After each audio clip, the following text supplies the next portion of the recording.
Welcome to the Royal Roundtable Podcast, where we push the culture forward on anything and everything content creation related. I'm your host, Mikey J. And I'm your host, Ioku. Before we jump into the podcast, make sure you head over to lostroyalty.co and subscribe for $4.99 to support and listen or watch the podcast a couple days early. This is the Royal Roundtable Podcast. What is poppin', everybody? It's your boy, Mikey J. I'm here with my co-host, Ioku. We are the Royal Roundtable Podcast, where we push culture forward. You think you're cool when you say that? Like, yeah, the pause adds dramatic effect for sure. 100%. All right, valid. I'll let it slide. All right, cool. But today we will be answering your questions. A very special day today. We'll probably do this once a month as an Ask Royalty. You guys send in questions and we will answer them. And it could be about anything. It could be about content creation, video games, life, money. It doesn't matter. We'll answer them to the best of our abilities. But and some people, some people might say the advice is worth what you pay for it. I don't know what that means. Nobody's paying for the advice, so it's worth. Shut up! You're so ugly. Anyway, all right. So we have a lot of questions from our Discord server, and we have a lot of questions. No, not too many questions from our Twitter. But before we get started, we ask you to go over to lostroyalty.co, subscribe to the channel, the website, all that kind of stuff. If you become a Lost Found member, $4.99 a month, you get early access to all of the shows we come out with going forward. And there's also another one. It's the Lost Creator. The Lost Creator is $9.99 a month, or you can, whenever you get done with the services, once I say them, you can go down to the $4.99 a month. But the services include 1 hour session with me or Ioku. We'll look at your channel. We'll give you some feedback. We'll get you right on the content creation path if that's what you desire. But yes, I like that. Yeah. There's only 5 slots of those, very limited because we have very limited time, and we can get you, once a month or whatever. But that's just there if you guys need it. Once again, we are here to help content creators. We are here to talk about the content creators. I can't. That beat my ass. We're here to talk about the content creation culture, and we are also here to push it forward. We really, really mean that when we say that. So, that being said, let's go ahead and let's just jump into some of these questions. Why did my Discord just change? You broke it. Okay, anyway. I guess we could just go from top down. You know what? I want to start off actually with one from Twitter. Hold on. Yeah. All right. This one is from Lieutenant Swerve at Lieutenant Swerve on Twitter. Ask Royalty. That's my boy. I was speaking to my grandparents earlier, and they mentioned about our ancestors, of how they fought for many things for us to have now. My question is, do you think humanity today is taking our ancestors for granted from the things that they fought for? And that's got to be a resounding no for me. I personally don't think that we've taken anything granted for what they fought for. I do believe that there are some communities, there are some people that mismanage the freedoms that they fought for, that don't care about Black culture. They don't care about how how they fought. But as for the majority, no, we have there's a lot, and I would dare say the majority of Black people, the people of color, have taken what they've done for us and actually done something positive. There's a lot of things there's a lot of milestones that we have come across. Now it's not moving as fast as we'd hoped, but we do have those milestones. we've had a Black president, we have a Black vice president now, and we have all these things. I mean, with the current climate of the United States, it really doesn't mean anything right now because everything's just fucked up. But that's neither here nor there. We're not here to talk about politics. But as far as having what our ancestors done taken for granted. I definitely don't believe that's the issue here. Yeah. I don't normally have too many comments um on topics or questions like these. It's mostly because I'm trying to figure out how to properly word this. It's not that I don't appreciate or cherish anything that has happened in the past that thankfully we're able to maybe the word is relish in today, right? Like we can move forward with a lot of that stuff. It's more along the lines of we have a very indirect way of pushing forward or moving backwards when it comes to us as a people, individually, right? Individually. So when someone asks me this question or we get on topics like these, it always feels kind of weird because for me, I can't say that I've done anything to move forward in that direction, but I can't say that I've done anything to move backwards in that direction either because I'm only me, right? I'm only like one guy. I tend to not think of those things in a daily aspect of my life because it doesn't bring me anything. All right. Does that make sense? It does make sense, but let me blow your mind for a second. SpaghettiOs. You are a black man on the internet with a voice. Yes. Do you think this would be possible in the 1960s, 1950s, 1940s? No, not without a gun being pointed at me from outside of my window. Exactly. That's my entire point. Okay, we have the privilege to do what we're doing right now.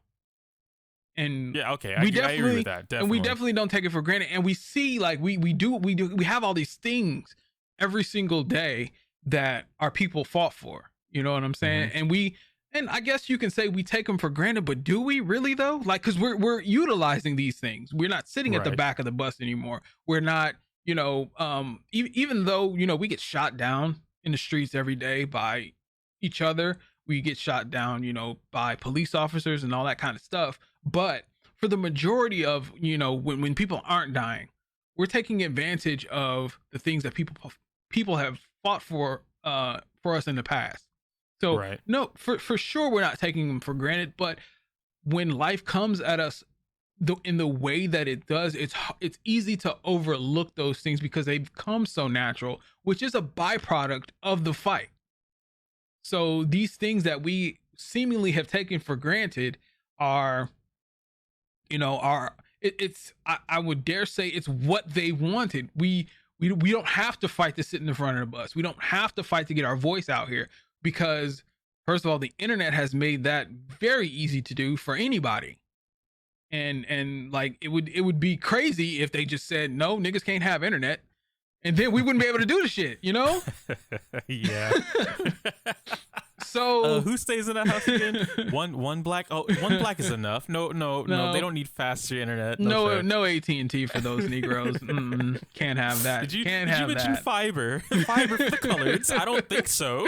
What are they doing with fast internet? Right. So it's those things that they fought for that we can enjoy today. We have full knowledge of what has happened, but as far as realizing and being giving gratitude for these things, it doesn't happen that often because they've come so natural.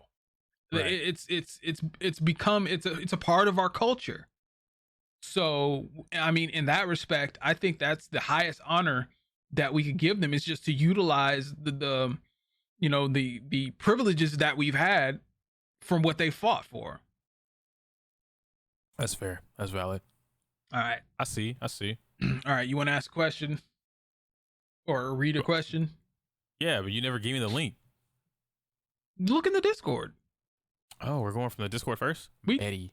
I mean, we're going to be bouncing all over the place. Okay. Let's see here. Do I? Oh, he gave me like 5. Yeah, there's like a lot of them. Shout out to Soul777 because he went in. That's also my boy. I know me some Soul. Jose. Okay. Let's see. Jose's got a lot of them too. I guess we'll go down the list. What's a game you keep seeing a lot of that you wish you were into? Ooh, a game that I'm seeing a lot of that I wish I was into.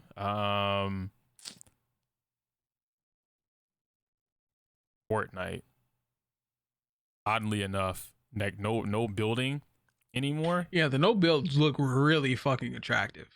Yeah, and then they're like popping out. Like even tonight, I think they released it a couple days ago. The Naruto thing came back, the co-op for Naruto, whatever. And I'm like, I don't really care about that in Fortnite, but the skin looks cool. I want it. Mm-hmm. And then they also dropped the Street Fighter skin last night. So I'm like, okay, I'm just gonna buy Sasuke, Sakura, and then Chun-Li and like call it a day. But I'm not playing the game. I just want them because they're there, like they're limited edition kind of things or whatever. I've played the game. No. And you know what's? I'd say I play Fortnite at least maybe 2 or 3 times a month, right? Mm-hmm. With the people in Discord or whatever. Ever since no build has become a thing. It's probably the one game that I see a lot of that I really wish I was into more. If not that, then Valorant. But I've already said it. If I ever seriously get into Valorant and Apex, I'm not touching anything else. You're not going to see me playing any fighting games. You're not going to see me playing Genshin, nothing like that, because those games take out so much of you as far as what you need to do to be at the top. Mm-hmm. And then, I would just take it from there. But Fortnite it's the fun version. You know what I mean? Like Fortnite, you can just do a lot of stupid shit in that game that I did not know you could do. Like, they have a shark weapon, and there's a giant mecha shark, or not mecha. It's a giant shark that swims in the little pools or whatever, right? Oh, in the little water areas. Yeah, and it can jump on land and eat you. And I'm like, dude, what the fuck? Like that's some. I've never would have imagined that to be in a game, but you can shoot the shark, you can kill it, and you get like items. I mean, that it are is specific Fortnite. to the shark. Yeah, they literally have Dwayne Johnson as one of their characters, so I don't know. I wouldn't have known that. Like, that's a crazy ass game, but it is. Mine would be either League or Smite. Ooh, I haven't seen Smite in so long. Like, I don't know what they've got going on now. I mean, like that Ninja Turtles collab was pretty fire, and no, but like I can't get into League or Smite. It's as of right now, to me it's too much of a learning curve, and I just don't have the time to learn. But like, I mean, like it's pretty hype. Like once you get into it and all that kind of stuff, it's like I would assume like getting a kill or getting like a what they call it, a quad. Yeah. It would be satisfying as a gamer. You know how that feeling you get when you like do literally the impossible in the game. Mikey, you want to learn League? You want to start playing League? Hell no. You got some time now, baby. You got some time. Where? Listen, tell me where I have time. All right, give me the rundown. You go to work, right? You go to work, you come home, you deal with the family. I eat and I go to sleep. Though. No, I don't, bro. You sleep now? What? Sleep. Mikey goes to sleep now? Bro, yo, that's a new Mikey. That's a new Mikey, bro. I don't remember you sleeping. The Mikey you see now is an entirely different man. If for these past few episodes, if you haven't learned that I'm completely different from what I used to be, it's falling on deaf ears because I don't even sound the same anymore. But anyway, you still sound like Mike. Okay, you're more wise, sure, but yeah, like, you still sound physically like Mike. And why do you think that is? Because I get fucking sleep. I go to bed at a decent hour and I get up and I feel great. I go to bed at 7. I wake up at 7. I go to bed at like 8 or no, not 8. Definitely not 8. It's still bright outside at 8 o'clock. I was gonna say 8 o'clock. Damn. I go to bed at like probably 9 or 10. Okay. And I get a decent amount of sleep. But yeah, that's valid. That's fair. Okay. Well then, yeah, maybe no time, bro. But I know what you mean. Getting kills or getting like a quad or a penta. Oh man, that feeling is just really great. It's kind of like dude. When you, I'm showing my age here, but getting the Shoryuken in Mega Man X2. If anybody has never ever done that, try it. Look up the little guide to do it, and then try to get that Shoryuken. It's liberating once you do, because it's hard as fuck to get. It's not as easy as getting the Hadouken in Mega Man X1, because you just, you fill up you 100% the game, and which is super easy, by the way. You 100% the game, and then you just like fall off a cliff a couple times, and then the capsule's there at the end. But no, with Mega Man X2, I want you guys to know that it's super easy for somebody that has blown through Mega Man games like they drink water. So you talking to me? You talking about me? yeah, I'm talking about you. Yep. That shit is still hard today. Like I'm not finna sit here and tell you like I can do the shit super easy. I probably would fail as many times as I did when I was a kid. But no, there's this hallway. There's this little. It's like this, and Mega Man has to shoot through with 2 dashes. You have to get the dash boots, and then you have to get you have to charge up because it's like you can't double dash in the air, right? So you have to charge up the flame move, which gives you another dash, and then but you have to stop right before you hit the spikes on the wall and jump up here and then jump over and then slide down this whole wall. And then there's the thing for the capsule for the Shoryuken. Because that sounds hot. Look it up. That's Mega Man 2, right? Mega Man X2. Look it up. That sounds because hot. it's crazy. And like even if you like miss like a sub tank or something like that, you got to go back for it, and you actually do that, you're going to be pissed because the capsule's not going to be there for the Shoryuken. You have to still 100% the game, or because it's in the Sigma castle, so there's no more power ups after you get to the Sigma stage if from going forward from there. So you have to get everything in the game, and then you have to do this hard, stupid fucking thing, and then you have to jump here and slide down, and then the capsule's gonna be there. And if you miss anything in the game and you do that, the capsule's not there, you're gonna be fucking pissed. You're gonna be pissed. But yeah. Okay. But yeah, I really think League would give me that sensation for getting kills, but like I just don't have the time, and I just don't have the patience to deal with that game. Anyway, moving on from Hidbro on Twitter at bro_hid. What do you think is the best way to mix your audience mix what your audience wants while making videos you want to make? Is it possible to balance it, or is it hard to push on serving your audience? So wait, I need before repeat the question. Repeat the question. I repeat it. I want to make sure that I'm not gonna say something. Oh my god. What do you think is the best way to mix what your audience wants while making videos you want to make? Is it possible to balance it, or is it hard to push on serving your audience? Fuck no. All right, so the answer to your question is 100% fuck no, bro. I'm gonna tell you that like straight up. It depends, right? Now, if let's say you start making content. We were talking about Fortnite earlier. Fortnite is ever growing. They're still in season 3 now or something like that, right? Or maybe I'm lying. Whatever. Point being is that Fortnite is a game that's constantly growing. It's got a lot of evergreen content to it, and it's a sandbox type of game. You can always make content for Fortnite. If you, for instance, are cracked out on Fortnite and you play Fortnite every day, you love it, whatever, right? You naturally love Fortnite. You love playing the game. The answer to your question is yes. It's super easy. All you do is make content about Fortnite, call it a day, and you build a community. You build your YouTube base around what you like because you're already uploading what you like, right? Now, let's say you're just throwing darts at the wall. You're shooting the shit because you're like me and you like 20 different things. And then eventually one of those 20 things sticks, but it is not a thing that you like enough to keep doing it forever. All right. So we'll use Pokemon in this case. I love Pokemon. It's not enough for me to keep doing it and make a whole channel based off of Pokemon. Once I attain this base for Pokemon, and then I'm like, damn, I went from 500 subs, 2,000 subs, 3,000 subs. Shit, bro, I'm at 20K subs off of Pokemon. I don't want this. Like, I don't want to keep giving them Pokemon content. I want to play Mega Man. And you guys want to watch Mega Man?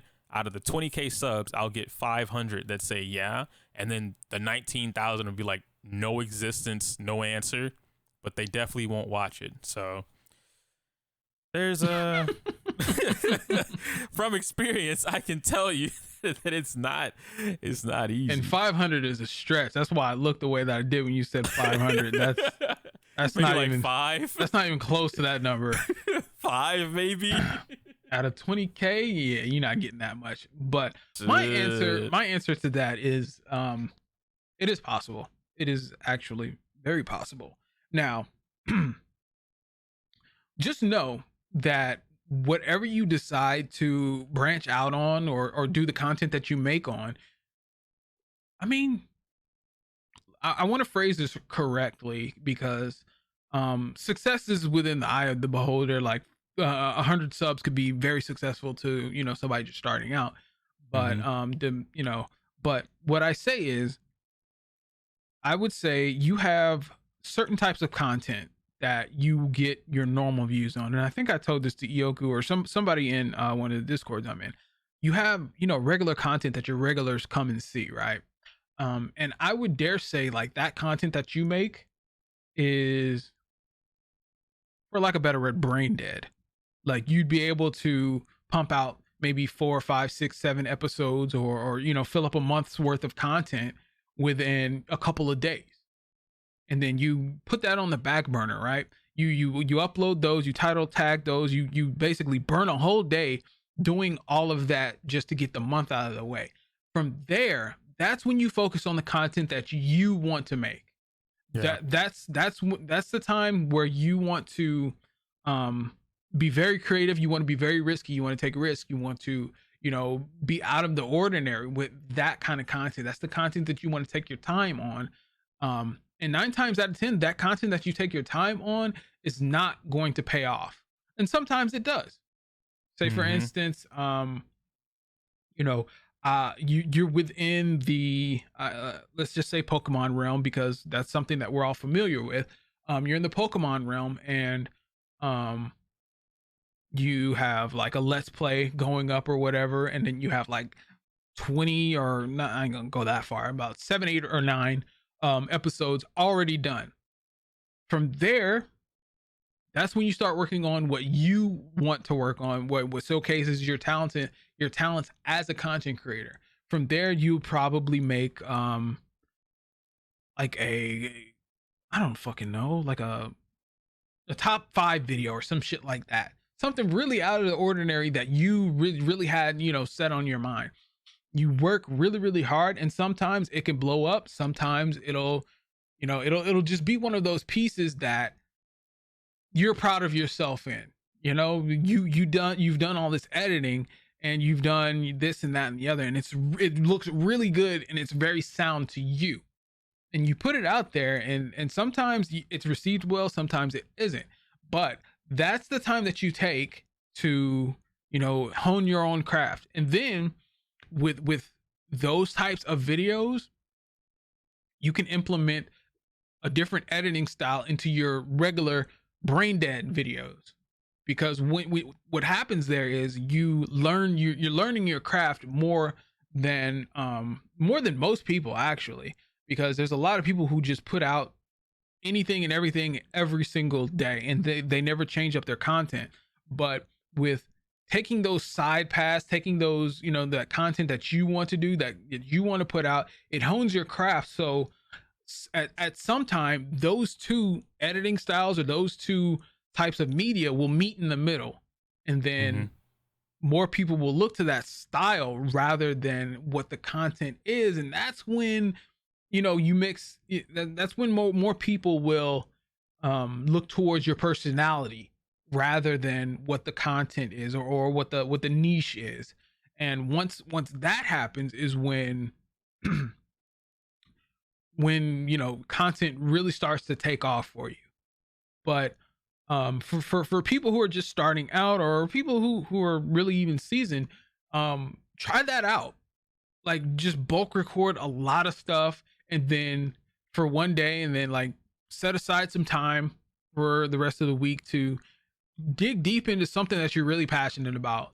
Learn a new editing style, learn a new editing trick or something like that, and then feed it to your audience and see how they like it.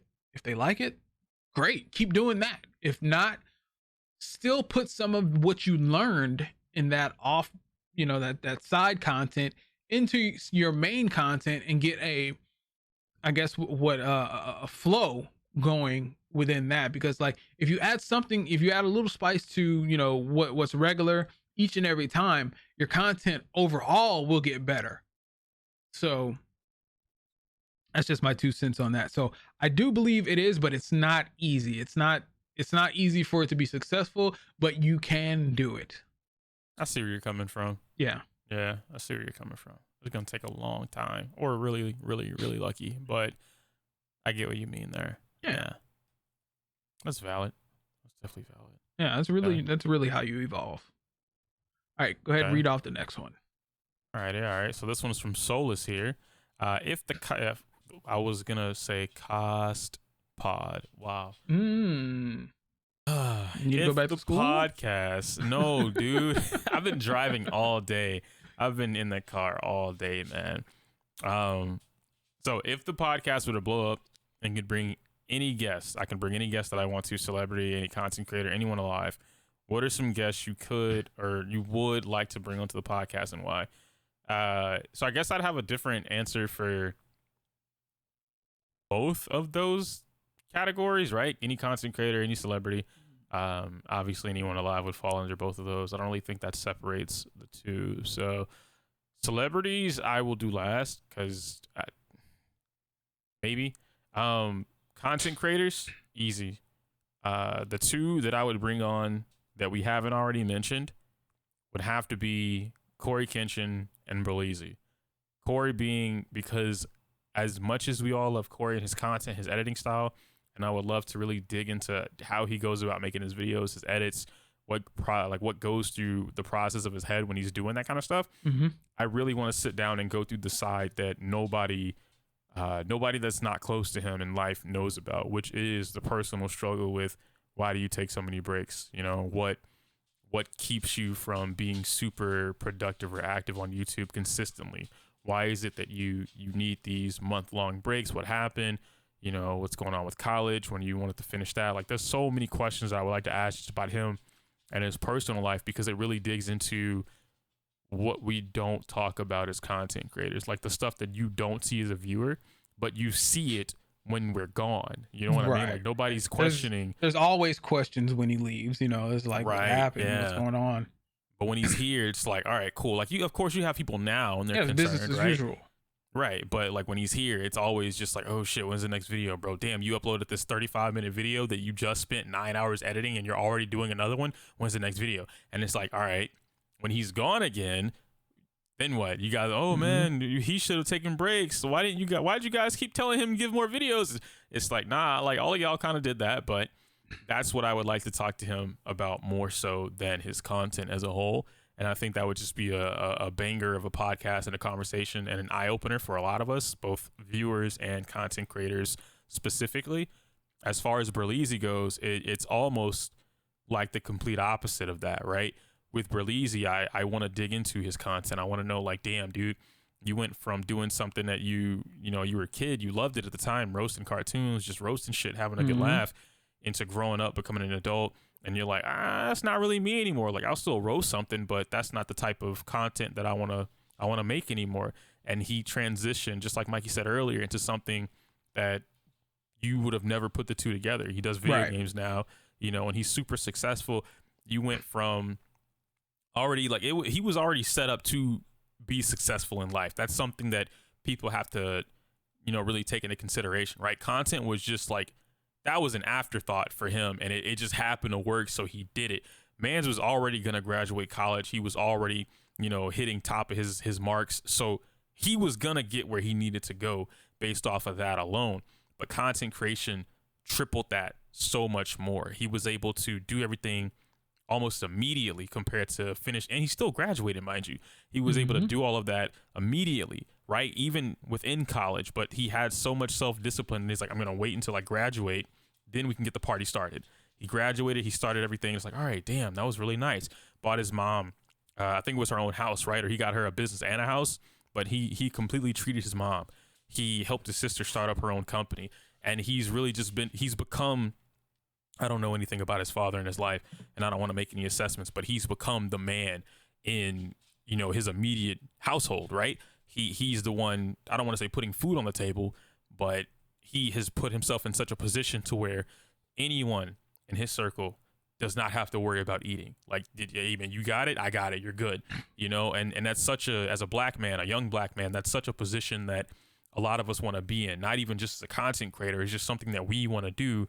Once you hit a certain point of realization in your life, you're like, damn, I want to be that person for my family. Or, you know, if you grew up and you didn't have your dad for any unfortunate reason, I want to be that person for my mom. Like, you don't want to be, you know, like the man she loves or something, but like, nobody took care of my mom the way that X, Y, and Z should have taken care of her. I'm going to do that. I have the funds. I want to do that now, right? And then you carry that down. Okay, I don't want my sister to have to deal with any other man that's not going to be able to take care of her. I don't want to be her man, but, oh, you need this, you need that. You have this wild vision that you want to start a boombox company. I got you. You know, fuck it. I got the money. Here you go. Don't pay me back. Don't worry about it. I'm going to help you, right? Then you get a woman and you're like, okay, this is my woman. I'm going to do the things that I need to do to take care of her. It just trickles down. So there's so much that he's accomplished in such a short span of from the time he blew up to now. And I'm like, you have accomplished so much in your immediate life, right? Your young life, to where you still have so much more to achieve after that. What are your goals?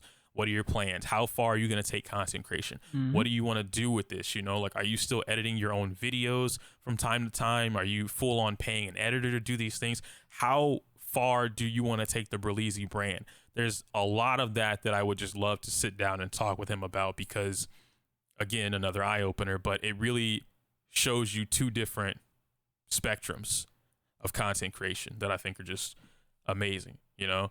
But yeah, I guess that would answer it for the content creators. Celebrities, Childish Gambino. Yeah, Childish Gambino. Because I've met Lupe. I was gonna say Lupe Fiasco.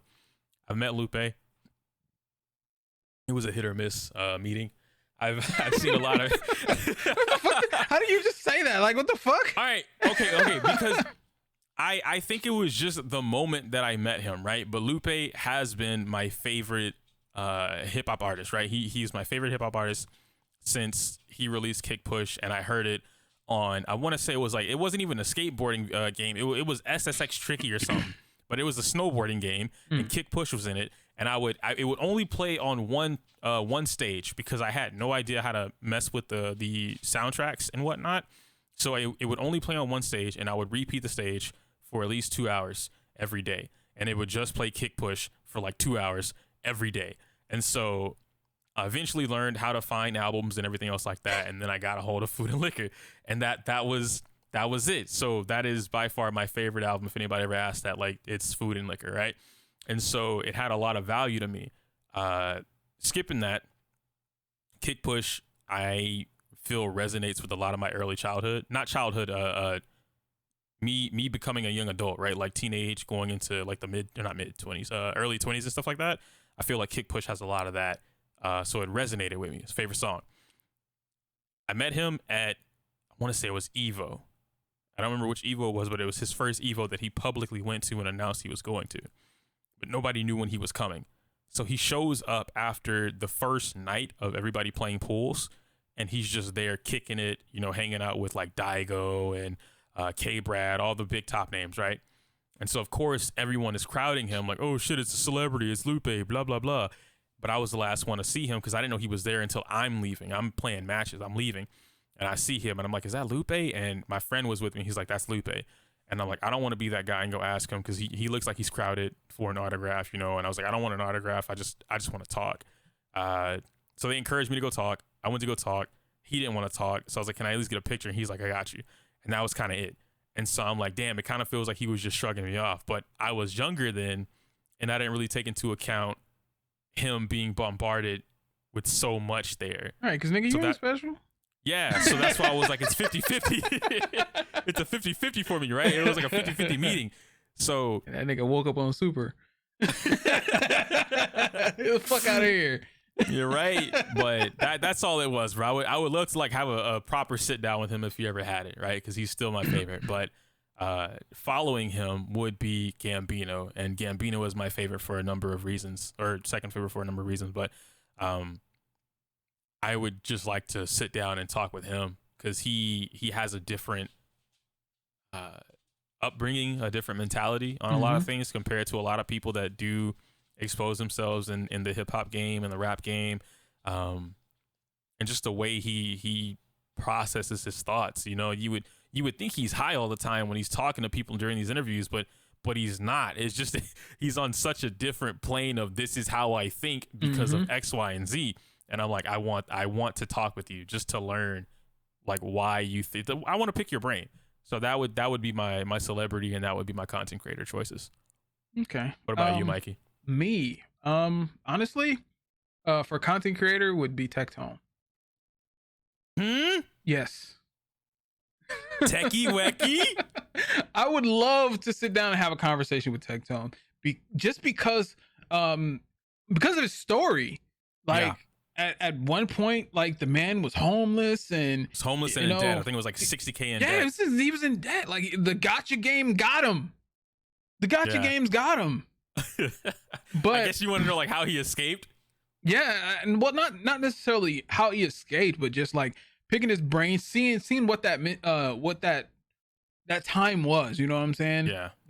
How he survived through that, and you know, like his story is just super inspiring because like he never gave up.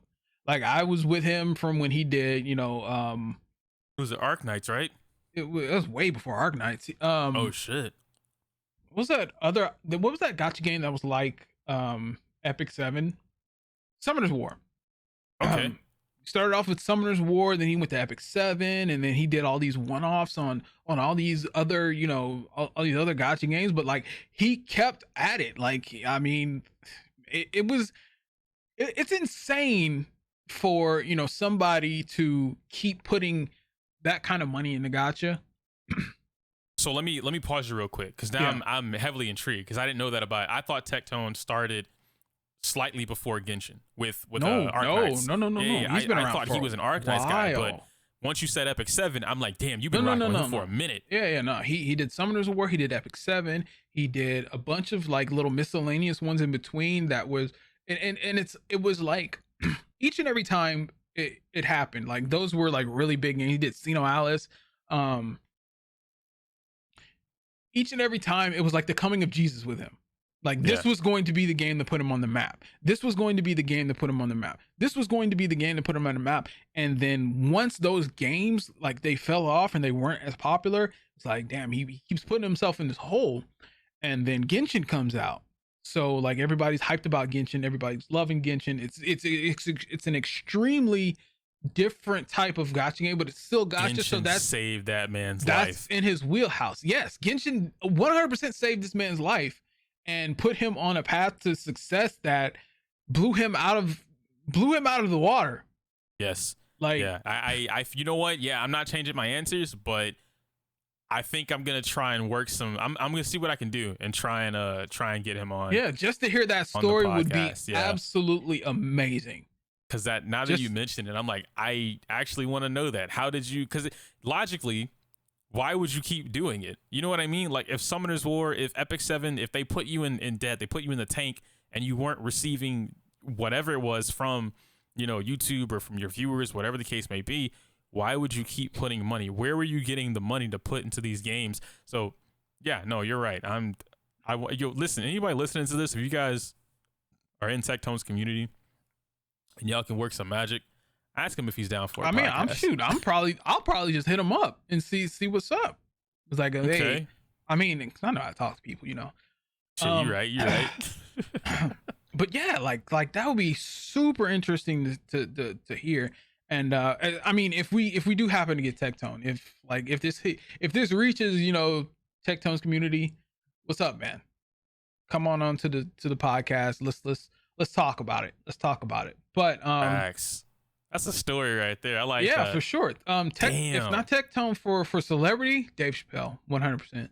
Ooh, I like that one. Dave Chappelle. Like if I like that one, I would love to pick his brain about, you know, Chappelle's show, what happened, what happened when he left.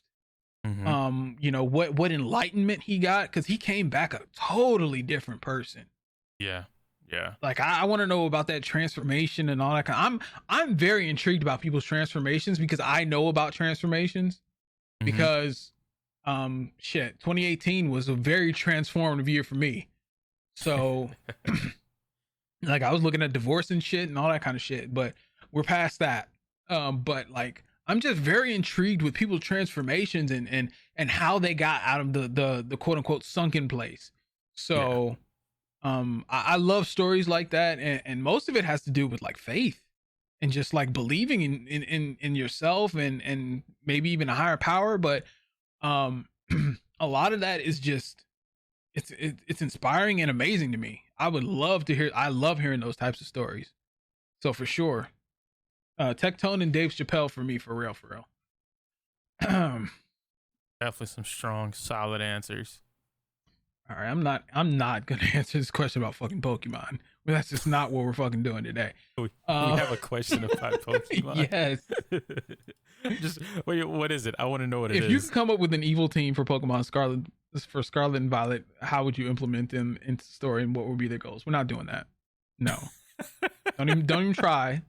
Because even if you say anything, I'm just gonna cut it out. I'm editing it, so I'm cutting it out. So don't even try. Anyway, from random, it is L random, or it is it is I random. On Twitter. Do any of you keep a backlog of games? If so, what are some games that are in it? Oh my god. Skip this question, bro. Skip it. I don't want to skip this one. I don't want to skip this one. There's so many games. Legend of Dragoon is still in my backlog. I think the last time I talked about Legend of Dragoon was in like the second season, and it's still in my backlog. Legend of Dragoon, I want to say Final Fantasy 10. I don't want to play 10 too, but Final Fantasy 10 is still in my backlog. Believe it or not, wait, what is that game? Oh my god. Steps from Eden, something like that. It's like a oh, the game that's like Mega Man. Yeah, it's like Battle Network. That clone game. Yeah. No, you're right. It's the Steps of Eden. That's in my backlog as well. That's in my backlog. Bayonetta. I've never played Bayonetta. That's in my backlog. But I think those are the most shocking games that are in my backlog. I have a Steam game list of like over 300 games that, shout out to Humble Bundle, not sponsored by the way. Hey, sponsor your boy. But like during like 2012, 2013, 2014, 15, Humble Bundle was the shit. Yeah, it like, was. They had a contract with THQ that literally just gave all their games away. I think I have literally every THQ game in existence. Same. It was a giant bundle they were doing. Before they shut down. But now they're back with like was it THQ Quebec or some shit like that? I don't know. They're still putting out those. What are those games? Those with the Four Horsemen. Darkstalkers or Darksiders. No, Darksiders. Yeah. I was gonna say Darkstalkers. Are they? I thought the one with the girl bombed, so they stopped doing them. Well, I was just saying that's the studio that's still putting them out. It's still THQ. Mm-hmm. I thought they stopped doing Darksiders. I wouldn't be surprised if they have one more in the chamber, but because I don't think they didn't head all those games up. It's like they're all, everybody else's stories, but they don't head everything up till the big fight at the end. There's really no big fight at the end for most of those games. And I think they were saving it until they got everybody's stories out. And now they do have everybody's story out. We need one more game. Valid. That's my backlog. What you got? A lot. All the Xenoblades. That's in mine and too. It's like, bro, I've gotten halfway through each of them. I'm like 50% through each Xenoblade game, and I haven't sat down to finish it out. It's like, you do so much in the beginning, and then you get through the middle part, and it's just like, it's such a drag, bro. In this get TikTok RPGs, era man. of attention spans, I don't blame you. I'm sorry. I don't. What's blame crazy? You. Because he's playing through what, one now, right? And with his schedule, because Nick doesn't stream like that a lot, but he works it out in a way to where he records a lot, gets it edited, and he's got like 4 or 5 free days, right? Mm-hmm. I'm like, dude, if I had that, if I just had my time back, I would just sit down and just play like the game on the TV. No, you wouldn't. I would because, all right, so for instance, no, bro, listen. Because of how many RPGs I have in my backlog, something gotta go. I still haven't beaten Persona 5 Royal, and mainly being because it's just, man, dude, like the first half of the game is still Persona 5. I don't want to replay Persona 5. I watched Side play that. I'm not gonna watch it. I've already played through it once. I'll just watch for the extra content for Royal. I might follow you on that suit, dude, no cap, but that's where I was with that. I still have not beaten, and this game is short, but I just haven't sat down and beaten it because I wanted to stream it because of how good it was as an experience. The Miles Morales Spider-Man. Oh yeah, beat that. I beat that day one. Still wrapped in the plastic. I beat that day one. That's how far back it is. Experience. See, that's what I'm saying. But mine is still wrapped in plastic. Valhalla, those are day one games that I bought for my PS5, wrapped in plastic. The only game that I opened on the day that I got the PS5 was Demon's Souls. Bro, sit down and beat Miles Morales. Just it's not gonna take you. It won't. But you see what 3 I have to do hours at the most. I have to already have videos done for like the next week or two. Well, do that shit. Your videos ain't that much anyway. It's not that they're that much. It's the fact that like when I get home from work, if I was lucky enough to finish a video or two at work, I'm solid, right? I come home and I do whatever. Wait, you edit at work? Yeah. As long as we don't have shit to do, I'm cool with editing at work. What do you do all that? I pull out my Mac and then I open Premiere and I fuck around with whatever's going on in the video until it's there. So that's like, it works out, you know, but it really just depends, you know. If I get the videos, record it and edit it before whatever time period, I can do whatever I want. You know, I can come home, play games, tired, I'll still play the game, whatever. But it's always something, dude. It's always something, man. You know, recently, because girlfriend is down here now, so she's kind of like always here, back and forth, or just like here a lot. And I'm like, all right, goddamn girlfriends and wives and shit. Goddamn women, bro. I tell you what. I'll tell you what. But yeah, so it's like I can't sit here and I want to stream, but she's here, and for me it makes it awkward in a way. Not because I don't want her to be, you know, involved with my streams or anything like that, but then it always just feels like a me and her kind of stream. Or like if chat knows she's there, then they make little comments. They're not negative comments, but you know, haha, I can hear her laughing in the background, or like, yo, tell Destiny, blah, blah, blah, blah, blah. And I'm like, distracting from my stream, but all right. Or if I just don't stream because I don't want to take away from time with her because I've been at work all day, and I'm like, all right, let me spend some time with her because I know as soon as I hit the bed, I'm going to sleep.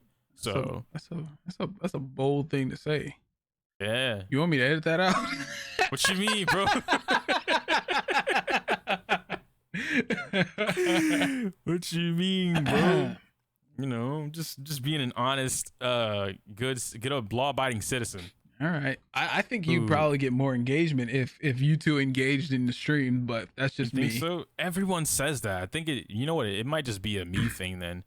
Everybody keeps telling me that, bro, but dog, y'all a couple, and she likes video games and content creation. What the fuck is wrong with you? You literally have the ideal girlfriend. My ass. All right. Anyway, I don't think she like video games, bro. She loves Fortnite though. She loves some Fortnite and Kirby. All I'm saying, she's willing to sit there and watch you stream instead of being engaged with the stream. What's the difference? Hey, Mom. I think the difference is you. We still recording, Aqua. You don't care, bro. She say it's time. It's not time yet. It's almost time. Not time yet. Anyway. Women, bro. I tell you. Women, bro. All right. Next question. I do believe this may be the last question. And I think this is a very important question. This is another one from It Is I Random. This is in the Discord. As content creators, was it difficult forming an active, stable community? How long do you think it took for your audience to fully foster and grow? I Now, was looking at that one too. now, now, I'm gonna preface this with saying we don't have a fully active community. Facts, Um, facts, Case facts. in point being, we were actually supposed to have people from the community to come in and ask questions live during this, but our community don't fuck with us, but it's okay. This isn't a guilt thing. I don't want to see any comments in the comment section talking about, oh, I'm gonna come next time. I don't want to hear that shit. Anyway, what I'm saying is it's super hard to grow a community, man. It's super hard to get out there and do what it is that we do with no engagement back from the community that you're trying to reach. Right, right. But these questions, amazing, absolutely, fucking, I love it. I love it when I ask a question from my community and they give back. Yeah. That to me feels like I'm doing something right.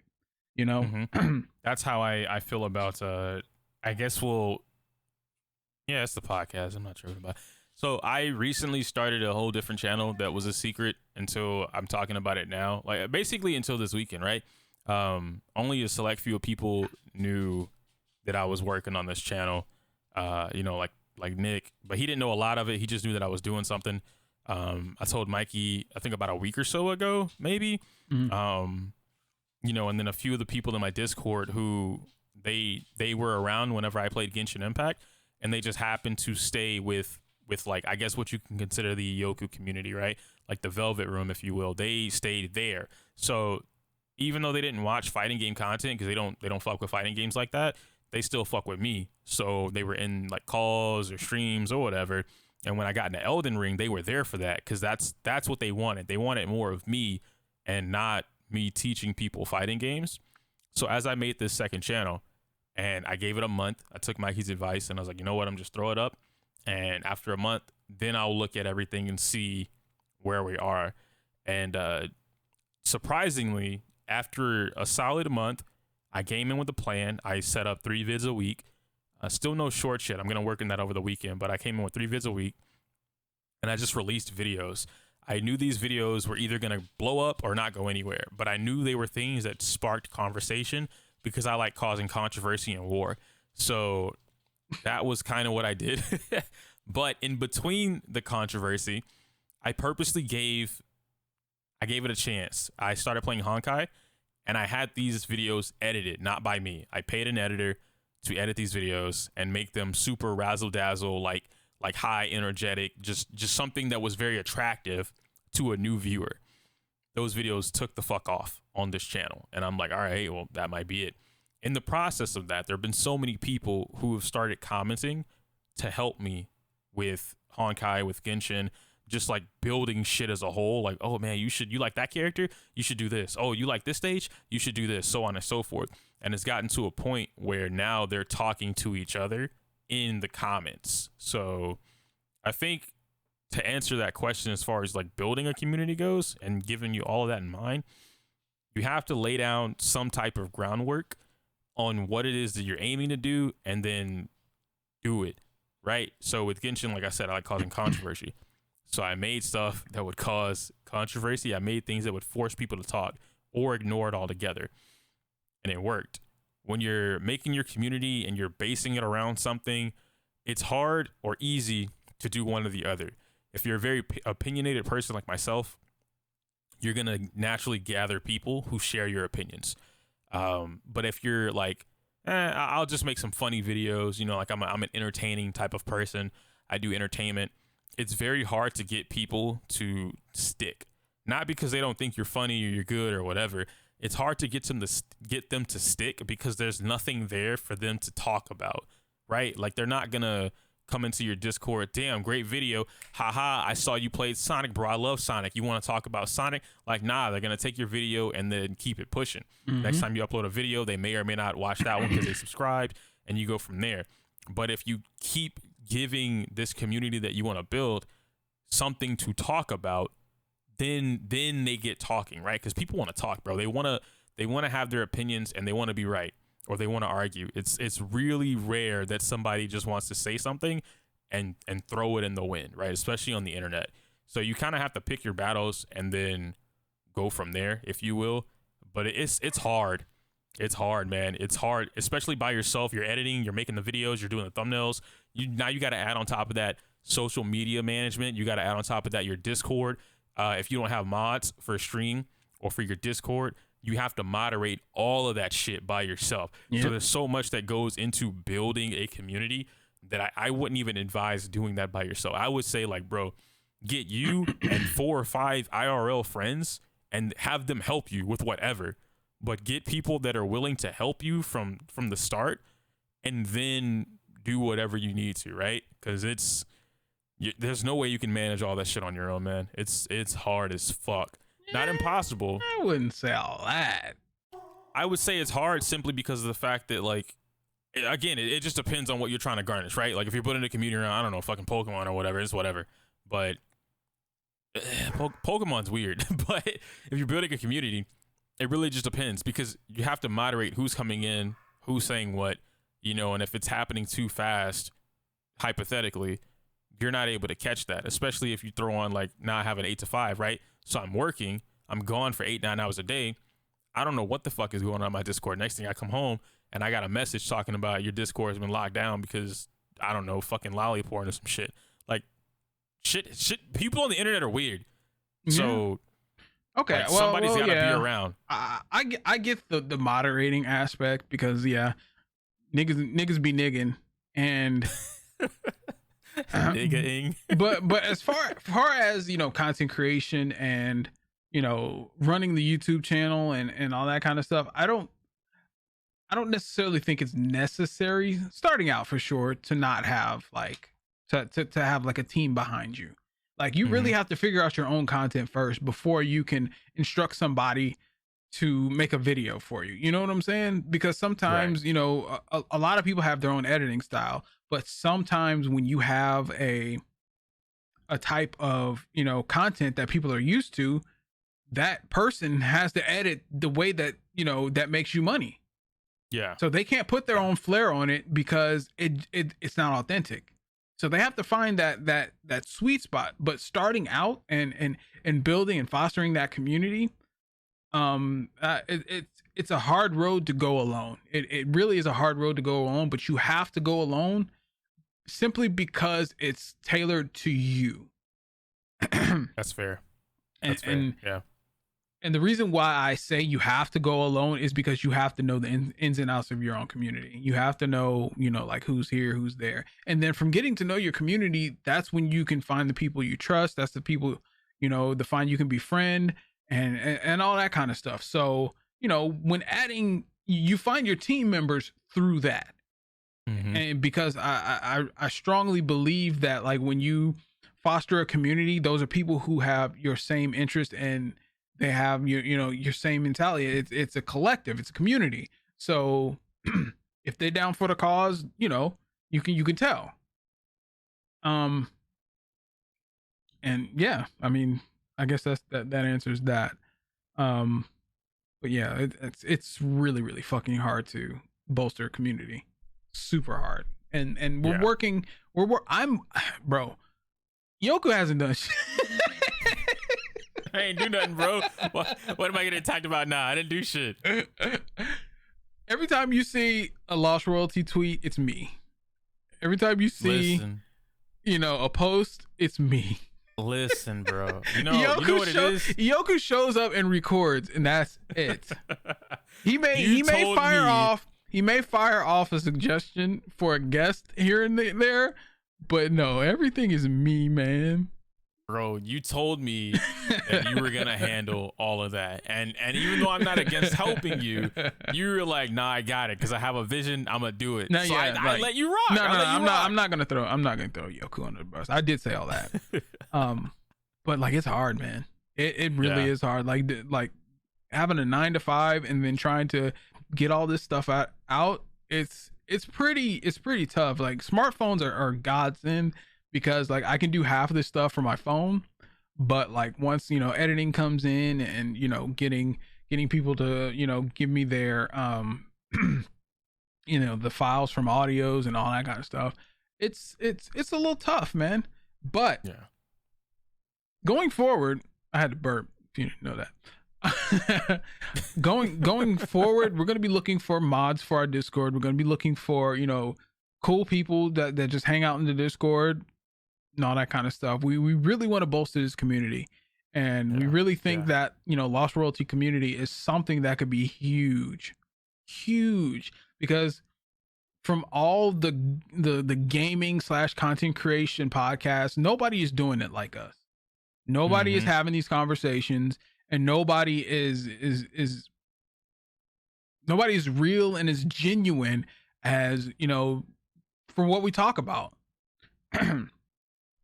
So, like I said, I think we got something really, really good going forward, and I really, really hope that, the community is going to come through for us.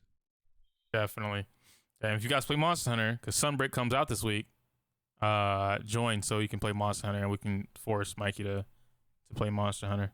You do realize that this is going to be out a whole month after the game is out. Bro, listen. All right, so Sunbreak is already out, which means you guys already have equipment, and y'all have already bought the game. Join the Discord so we can play Monster Hunter. Join the Discord so you guys can play Monster Hunter with Yoku, because I will not be a part of that. Why would you not be a part of that? Dog, I don't like Monster Hunter. I'm just gonna put it out there. Like you just straight up don't like it? I didn't know that. It's not that I don't like it. I can tolerate it, but it's just not one of my favorite things to play, man. Like I'm not gonna sit here and wail on a monster for 2 hours just to get like one fucking spine, bro. That's just not. Don't do it for 2 hours, man. That's like low game shit, Like that's when you don't know how to move around. You ain't got no equipment, I don't have time to learn. Bro, if I don't have time to learn League, I definitely don't have time to learn all this Monster Hunter shit. Monster Hunter is so much easier than League, dude. What? You just compared. You just said Monster Hunter was harder than League. I did not say that. This is not Twitter. That's a whole complete different sentence. You're right. I said if I don't have time to learn League, then I definitely don't have time to learn Monster Hunter. But one is significantly easier to learn than the other. That tells you how little time I have. Oh my gosh. All right. One day. All right, y'all. This has been an amazing episode. Oh my goodness. I'm so thankful for everybody who came out and asked Royalty, #AskRoyalty, who did the questions and all that kind of stuff. So thank you guys so much for coming up, showing in, showing out, and all that good stuff, man. We will see you guys next week. Blah, blah, blah. Next cheek. We will see you guys next week with our special guest, returning guest, young CJ Sensei. Oh man, I can't wait for that episode. Hey yo, put the applause in here, like the woo, like every time you say that, you put the applause in there after that. Like, all right, I'll do that. All right, bet. It's gonna be like, it's going straight through this because I'm not editing this out. But CJ Sensei will be joining us next week. Cannot wait to talk to him. I cannot wait. I actually have really, really good questions for him this time. Because so much has happened between the last time he was on the show, and I cannot wait to take you guys on that journey with us. And it's gonna be great. But that's today's show. My name is Mikey J. This is my host Yoku. This is the Royal Roundtable podcast, where we push culture forward in the content creation space. And see you guys later. Peace. And don't forget, have a good day on purpose. That's it for this episode of the Royal Roundtable podcast. If you're listening on any of the podcast services such as Spotify or Apple Podcasts, please drop a rating. And if you'd like to listen or view the podcast early, you can go over to lostroyalty.co and become a premium member for just $4.99 a month. You'll also get access to exclusive chats within our Discord.